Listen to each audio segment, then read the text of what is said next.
بسم الله الرحمن الرحيم. الحمد لله رب العالمين، والصلاة والسلام على سيد الأنبياء والمرسلين وعلى آله وصحبه أجمعين. أعوذ بالله من الشيطان الرجيم. بسم الله الرحمن الرحيم. يا بني آدم قد أنزلنا عليكم لباسا يواري سوآتكم وريشا ولباس التقوى ذلك خير ذلك من آیات اللہ لعلہم یذکرون. صدق اللہ العظیم. محترم سامعین اکرام، آپ کے سامنے قرآن کریم کی ایک آیت تلاوت کی ہے. اس آیت میں اللہ رب العزت نے انسان کو ہدایت دی ہے اور گائیڈ کیا ہے انسان کے پہناوے کے تعلق سے، کہ انسان کو کس طرح کا لباس پہننا چاہیے، کیسے کپڑے پہننے چاہیے. جہاں پر شریعت اسلامیہ نے ہمیں بڑے بڑے امور کو سمجھایا ہے، سکھلایا ہے اور قرآن نے ہمیں گائیڈ کیا ہے، وہاں ہماری ذاتی تربیت بھی بہت اچھی طرح کی ہے کہ ایک انسان کے کھانے کا طریقہ کیسا ہو، پینے کا طریقہ کیسا ہو اور اس کا لباس کیسا ہونا چاہیے.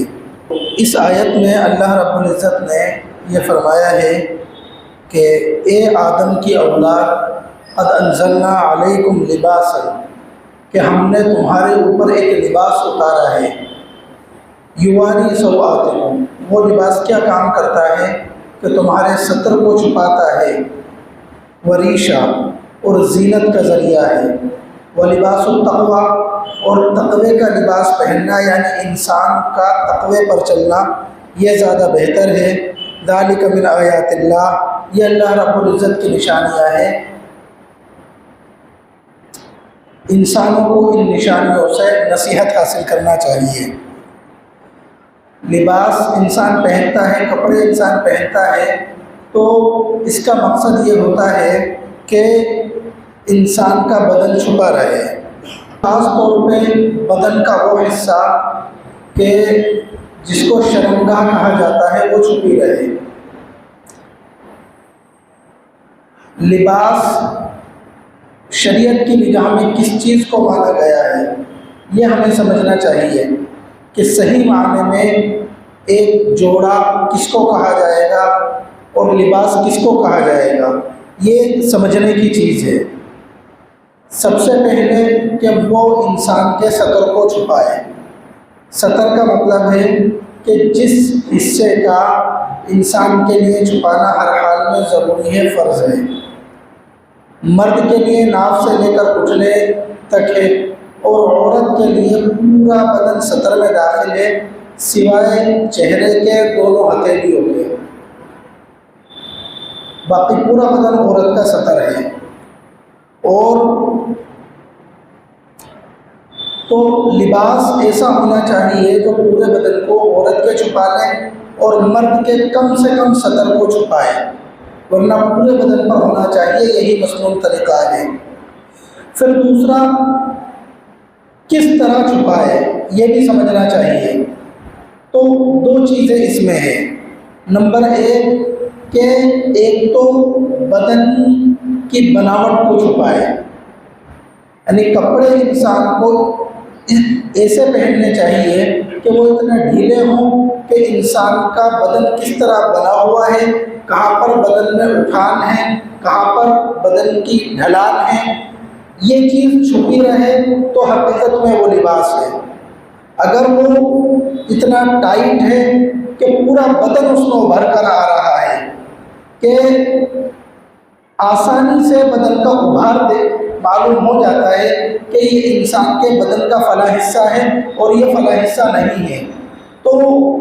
وہ لباس شریعت کی نگاہ میں نہیں ہے. اسی لیے کپڑے کے بارے میں یہ دو چیز خاص طور پہ دھیان رکھی جائے کہ وہ سطر کو چھپائے اور بدن کی ساخت کو اور بدن کی بناوٹ کو چھپائے.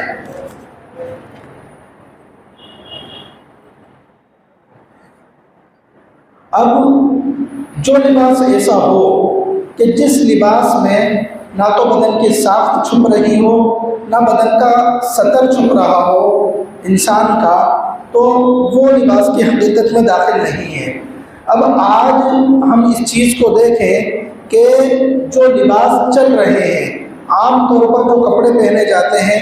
ان کے اندر بہت ساری کمیاں پائی جاتی ہے۔ مثال کے طور پہ فیشن کے نام پہ بعض لوگوں کی پینٹ پھٹی ہوئی ہوتی ہے، اور وہ پینٹ اگر انسان کے سطر کے حصے میں سے کہیں پھٹی ہوئی ہے اور وہ اس کی ایک خاص مقدار ہے کہ جس حصے پر سے پھٹی ہوئی ہے اس کے 25% یعنی چوتھائی حصے کے قریب وہ پھٹی ہوئی ہے، اور نماز کی حالت میں 3 مرتبہ سبحان اللہ کہنے کے برابر وہ جگہ کھل جائے تو انسان کی نماز نہیں ہوتی ہے۔ اسی طرح ہمیں دھیان رکھنا چاہیے کہ انسان جب نماز پڑھے تو وہ انسان جب پہنا جب تو لباس صحیح ہے، لیکن جب رکوع میں گیا تو لباس تھوڑا سا نیچے سے رکھ گیا، پینٹ نیچے ہو گئی، شرٹ ہے وہ اوپر ہو گیا، اب سطر غلیظ جو ہے وہ کھل گیا، اور پورا رکوع کھلا ہوا ہے نماز گئی، پورا سجدہ کھلا ہوا ہے نماز گئی۔ اب وہ لمبی لمبی نمازیں انسان پڑھتا رہے، لیکن اگر سطر ہی مکمل چھپا ہوا نہیں ہے، اگر نماز شروع کرنے سے پہلے ہی سطر کھلا ہوا تھا، کپڑا پھٹا ہوا تھا فیشن کے نام پہ یا کسی بھی طرح سے سطر پر سے، مرد میں اٹھنے سے لے کر ناف تک اور عورت کے بدن میں سے کہیں سے بھی وہ پھٹا ہوا تھا، کھلا ہوا تھا، تو وہ نماز ہی شروع نہیں ہوئی، اور نماز کے بیچ میں اگر سطر کھل گیا تو پھر نماز بیچ میں سے گئی۔ اب انسان اپنے آپ میں یہ سوچتا رہے کہ میری نماز ہو گئی، میں نے فجر بھی پڑھی ہے، میں نے جمعہ بھی پڑھا ہے، عصر بھی پڑھی ہے، مغرب بھی پڑھی ہے، لیکن اس کی نماز نہیں ہوئی۔ اس لیے ہمیں اپنے لباس کے بارے میں بھی اس چیز کا دھیان رکھنا چاہیے کہ وہ اسلامک لباس ہو، جس سے ہمارے بدن کا ابھار بھی چھپے، اور وہ اتنا ڈھیلا ہو اور ایسا ہو کہ کم سے کم رکوع اور سجدے کی حالت میں بدن کہیں سے کھلے نہیں۔ اسی طرح ایک عام غلطی ہمارے یہاں پر یہ ہوتی ہے عورتوں کے مسئلے میں کہ عورتوں کا جو سطر ہے وہ بتلایا کہ صرف چہرے کا یہ حصہ، یہ دونوں ہتھیلیاں، زیادہ سے زیادہ دونوں پیر یعنی پنجے، ورنہ صرف چہرے کا حصہ اور دونوں ہتھیلیاں یہ کھلا رہے تو اس کی کسی حد تک اجازت ہے، باقی پورا بدن عورت کا سطر میں ہے، وہ چھپانا عورت کے لیے ضروری ہے۔ چہرے کا سامنے کا حصہ، دونوں ہتھیلیاں اور دونوں پنجے، ان کے علاوہ سب کا چھپانا ضروری ہے۔ اب عام طور پہ ایک فضا یہ بن گئی ہے کہ سر کے بالوں کو، ہمارے یہاں عورتوں میں بھی ایک ذہنیت یہ بن گئی ہے کہ یہ سطر کا حصہ نہیں ہے، اسی لیے بڑی بڑی بچیاں ہو جاتی ہیں، لیکن گھر والوں کی طرف سے ان پر یہ تنبیہ نہیں ہوتی کہ بھائی آپ کو اپنا سر ڈھکے رکھنا ہے، اور بچپنے سے اس کی تربیت بھی نہیں کی جاتی۔ اس کا سب سے بڑا نقصان یہ ہوتا ہے کہ وہ بالغ ہو گئی، وہ بازار میں بھی گھوم رہی ہیں، وہ اسکول بھی جا رہی ہیں، کالج بھی جا رہی ہیں، اور سارے فنکشن میں جا رہی ہیں، لیکن بدن کا ایک حصہ کھلا ہوا ہے جس کا ڈھکنا اللہ کی طرف سے حکم کے مطابق فرض ہے۔ اب آپ اس کو یہ سمجھیے کہ انسان چاہے سطر کا ایک حصہ کھولے یا پورا حصہ کھولے، ننگا تو ننگا کہلائے گا۔ تو بال بھی اگر کھلے ہوئے ہیں خواتین کے، عورتوں کے، تو اس کا مطلب ہے کہ مکمل انہوں نے پردہ نہیں کر رکھا۔ پردہ کیا، انہوں نے مکمل کپڑے نہیں پہن رکھے، صرف اتنی سی اجازت ہے کہ ہم سب وہ خواتین اپنے گھر میں موجود ہیں، اور اس گھر میں صرف ان کے محرم رشتہ دار ہیں، باپ ہے، بھائی ہے، شوہر ہے، بیٹا ہے، اور وہ کام کاج میں اتنی مشغول ہے، اس موقع پر اگر دوپٹہ ہٹ جائے تو ٹھیک ہے، سب محرم لوگ ہیں، لیکن اس میں بھی شرط یہ ہے کہ کسی نامحرم کا وہاں پر وجود نہ ہو، کوئی نامحرم وہاں پر نہ رہے۔ لیکن ہمارے دماغ میں اپنی ایک سائیکولوجی سیٹ ہو گئی کہ سب پردہ تو اس عورت کے لیے ہے، سر تو وہ عورت ڈھکے گی جس کی شادی ہو جائے گی، شادی سے پہلے کوئی ضروری چیز نہیں ہے۔ جس طرح شادی کے بعد اس کا کوئی حصہ کھلا رہے وہ گناہ ہے، اور اسی طرح شادی سے پہلے بدن کا کوئی حصہ کھلا رہے، سر کھلا رہے، تو یہ بھی گناہ ہے۔ ہمیں اس چیز کا بھی دھیان رکھنا ہے، ورنہ دھیان جاتا نہیں ہے، اور ہو یہ رہا ہے گھر کے لوگ نماز بھی پڑھ رہے ہیں، روزے بھی رکھ رہے ہیں، لیکن ایک ایسے گناہ میں مبتلا ہے گھر کا کوئی فرد کہ جس کی وجہ سے ہمیشہ عذاب ہو رہا ہے، ہمیشہ انسان گناہ میں مبتلا ہو رہا ہے۔ اسی طرح لباس میں، کپڑوں میں ایک اس چیز کا دھیان رکھنا ضروری ہے کہ کپڑا اتنا باریک نہ ہو کہ جس کا پہننا اور نہ پہننا برابر ہو۔ جیسے آج کل نیٹ کا لباس چلتا ہے، نیٹ کا، جالی کا، اب وہ پہن لیا تو بھی کوئی فائدہ نہیں ہے، اور نہیں پہنا تو انسان ننگا ہے ہی۔ اور خواتین میں نیٹ کا بہت زیادہ فیشن ہے۔ حدیث شریف کے اندر آتا ہے صنفان من اہل النار، دو قسموں کے بارے میں لوگوں کی بتلایا گیا ہے کہ وہ دونوں جہنم میں جائیں گے، جن میں سے ایک کیا ہے، نساء کاسیات، ایسی عورتیں جنہوں نے کپڑے پہن رکھے ہیں، عاریات، کپڑے پہن کر بھی وہ ننگی ہیں، کپڑے پہن کر بھی وہ ننگی ہے، ممیلات، دوسروں کو اپنی طرف مائل کر رہی ہیں کہ ہمیں دیکھو۔ بھائی اس کا کیا مطلب ہے؟ جب بدن کی نمائش کی جا رہی ہے تو دوسروں کو دعوت دی جا رہی ہے، اور کیا ہے، مائلات، وہ خود جو ہے نا دعوت دینے کی وجہ سے ایک یہ ذہنیت بنا چکی کہ مجھے، میری طرف لوگ مائل ہوں، خود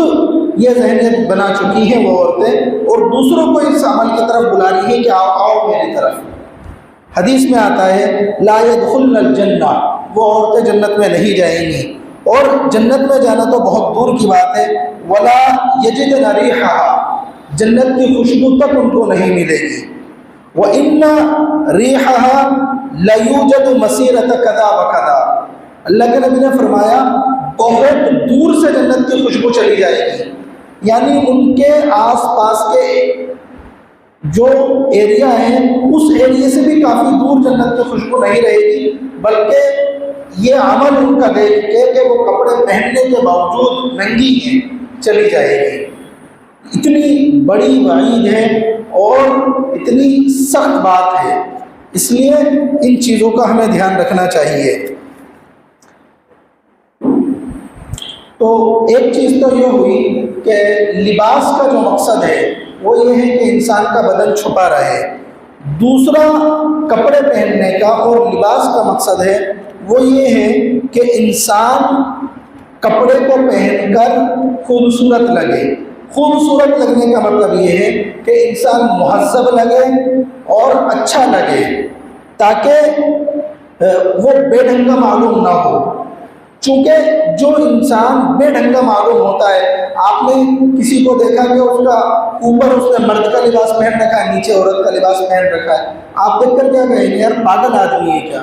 آپ نے دیکھا اوپر کچھ بھی نہیں پہن رکھا لیکن صرف نیچے کا پہن رکھا ہے، وہ بھی ادھورا پہن رکھا ہے، تو بھی وہ بے ڈھنگا لگے گا۔ تو لباس کے پہننے کا مقصد یہ ہے کہ انسان مہذب لگے اور یہ لگے کہ یہ ایک اچھے گھرانے کا انسان ہے، بے ڈھنگا نہ لگے۔ اسی طرح اس کا جو لباس پہن رہا ہے، لباس تو بہت عمدہ ہے، اچھا بھی ہے، لیکن کپڑے گندے ہیں، یا کپڑوں میں سے پسینے کی یا کسی اور چیز کی بدبو آ رہی ہے، ایسا بھی نہ ہو، اس چیز کا بھی خیال رکھا جائے۔ چونکہ لباس کا ایک مقصد ہے انسان کا مہذب دکھنا، تاکہ دیکھنے والوں اس سے نفرت نہ کریں۔ چونکہ اللہ رب العزت نے اس امت کو دوسروں تک اسلام کے پہنچانے کی ذمہ داری دی ہے، اور انسان دوسروں کو اسلام کے بارے میں بتائے گا تو اسی وقت جب وہ خود اس قابل ہو کہ لوگ اس کو دیکھیں اور اس کو سننے کے لیے تیار ہوں۔ اب کوئی بیوقوف آدمی ہے، پاگل آدمی گھوم رہا ہے، کپڑے بھی آدھے ادھورے ہیں، گندے ہو رہے ہیں، بدبو آ رہی ہے، اور وہ کہے گا لوگوں میری بات سنو، لوگوں میری بات سنو، کون سنے گا اس کی بات؟ آپ بہت سارے لوگوں کو دیکھتے ہوں گے ایسے گھومتے ہوئے۔ اس لیے لباس انسان کا اچھا ہو، مہنگا ہونا ضروری نہیں ہے، صاف ستھرا ہو اور لباس اچھا ہو۔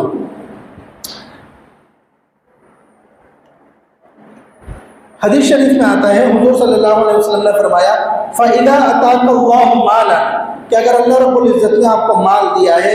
فَلْيَرَى أَثَرَ نِعْمَةَ اللَّهِ عَلَيْكَ، تو چاہیے کہ فَلْيُرَى نِعْمَةَ اثر نعمت اللہ علیہ کا، تو اس مال کا اثر آپ کے کپڑوں پر دکھنا چاہیے، آپ کے اوپر دکھنا چاہیے کہ آپ نے کپڑا پہنا ہے، اس مال میں سے ایک حصہ آپ نے اپنے اوپر خرچ کیا ہے اور اچھے کپڑے آپ نے پہنے ہیں۔ ہزاروں روپے میٹر کپڑا ہونا ضروری نہیں ہے، جیسا بھی ہے آپ اللہ نے آپ کو نوازا ہے تو آپ کا لباس مہذب ہونا چاہیے، اچھا ہونا چاہیے۔ اسی طرح لباس انسان جو پہنے، کپڑے جو پہنے، تو اس میں ایک چیز یہ ہونی چاہیے کہ انسان مشابہت اختیار نہ کرے۔ مشابہت اختیار کرنے کا کیا مطلب ہے کہ ایک تو مرد اس طرح کا لباس نہ پہنے جس طرح کا لباس عورتیں پہنا کرتی ہیں، یا عورتیں اس طرح کا لباس نہ پہنے جس طرح کا لباس مرد پہنا کرتے ہیں۔ یہ چیز بھی آج خوب دیکھنے میں آتی ہے۔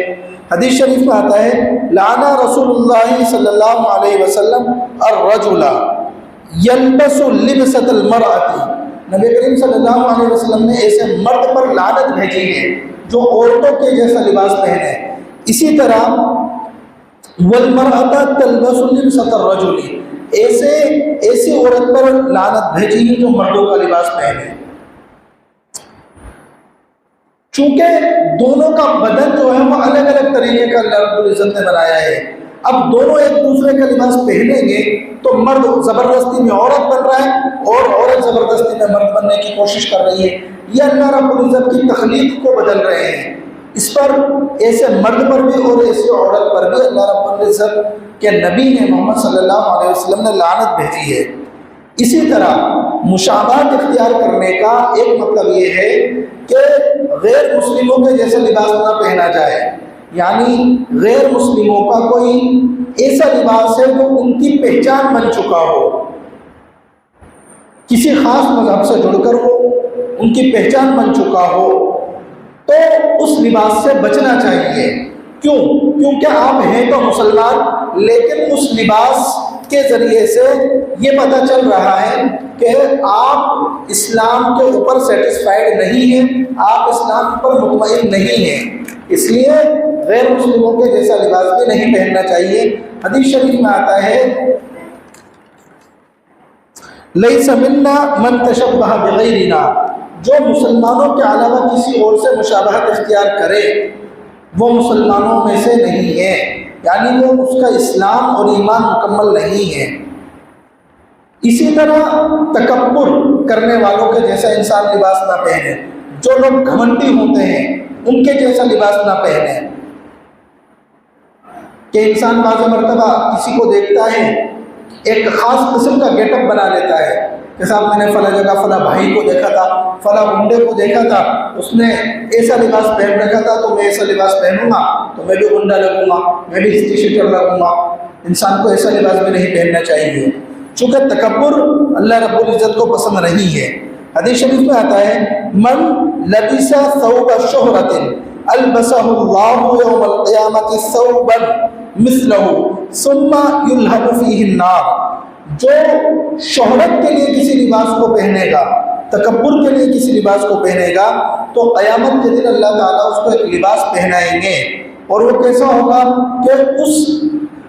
جو دنیا میں لباس پہنا تھا ویسا ہی لباس ہوگا، اور پھر اس لباس میں آگ جلا دی جائے گی، آگ بھڑکائی جائے گی، جس سے اس انسان کا پورا بدن جلے گا۔ اسی طرح مردوں کے لیے ریشم کا لباس پہننا بھی حرام ہے۔ اس انسان جو بھی لباس پہنے، مرد حضرات یہ دھیان رکھیں کہ وہ کپڑا ان کا ٹخنوں سے نیچے نہ جائے۔ حدیث شریف میں آتا ہے ما اسفل من الکعبین من الازار، کہ ازار کا یعنی شلوار کا، پجامے کا یا پینٹ کا جو حصہ بھی ٹخنے سے نیچے لٹکے گا اس کے بارے میں آتا ہے ففی النار، وہ حصہ جہنم میں جلے گا۔ اسی طرح جب انسان کپڑے پہنے تو مصنون دعاؤں کا اہتمام کرے۔ یہ موٹے موٹے آداب آپ کو بتلائے گئے ہیں، ان کے علاوہ چند اہم باتیں اور ہیں جو لباس کے تعلق سے ہمیں دھیان رکھنی چاہیے۔ یہ تو وہ ہے جو عام طور پہ انسان لباس پہنتا ہے جب گھر سے باہر جاتا ہے، کہیں آتا جاتا ہے، لیکن گھروں میں بھی انسان کا پہناوا مہذب ہونا چاہیے اور باادب ہونا چاہیے، چونکہ گھروں کے اندر میاں بھی ہیں، بیوی بھی ہیں، بچے بھی ہیں، بہن بھائی بھی ہیں، جوائنٹ فیملی ہے تو والدین، یہ سب لوگ موجود ہوتے ہیں۔ اب وہاں پر انسان کا لباس مہذب نہ ہو تو اس گھر کے اندر سے حیا ختم ہونے لگتی ہے، اور جو بچے ہیں وہ جب بڑے کو دیکھتے ہیں کہ ہمارے بڑے نے مہذب لباس نہیں پہن رکھا تو وہ بھی اسی سبق کو لیتے ہیں۔ مثال کے طور پہ کسی نے گھر میں بنیان ہی نہیں پہن رکھا اور صرف لوور پہن رکھا یا لنگی پہن رکھی ہے، اور کے ساتھ سطر تو چھپا ہوا ہے، اتنا کافی ہے، تو سطر تو چھپا ہوا ہے، لیکن گھر کے بچے آپ سے یہی سیکھیں گے اور وہ سمجھیں گے کہ یہ کلچر ہے ہمارا کہ گھر کے اندر رہو تو اوپر کا حصہ ایسا رہے کہ کچھ بھی نہ پہنو، یا کسی نے نیکر پہن رکھا ہے بالکل آدھا کا سطر بھی کھلا ہوا ہے، پورا بدن ننگا ہے۔ وہاں پر جوان بہنیں ہیں، آپ کی ماں ہیں، آپ کو شرم کرنی چاہیے ایسے لباس سے۔ اسی طرح گھر میں کوئی ایسا لباس تو خاص طور پہ نہ پہنا جائے کہ جس لباس میں سطر دکھے، اور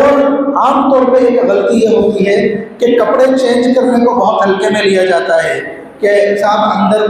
عام طور پہ لوگ انڈر ویئر پہنے رکھتے ہیں تو صاحب کہ ہمیں کوئی نہیں دیکھ رہا، اور انڈر ویئر میں ہی انسان کپڑے چینج کرنے لگ جاتا ہے۔ وہاں پر جوان بیٹیاں ہیں، جوان بہنیں ہیں، بچے ہیں، وہ دیکھ رہے ہیں۔ یہ چھوٹی چھوٹی چیزیں ہیں جو ہمیں سدھارنی چاہیے کہ ہم اپنے ذاتی پردے کا بھی مکمل خیال رکھیں۔ ایسا نہیں ہے کہ گھر میں ننگے رہیں گے تو ہم سب کچھ نہیں ہوگی، ان چیزوں سے بے حیائی کے دروازے کھلتے ہیں۔ اللہ رب العزت ہمیں سمجھنے کی اور عمل کرنے کی توفیق عطا فرمائے۔ وآخر دعوانا ان الحمد للہ رب العالمین۔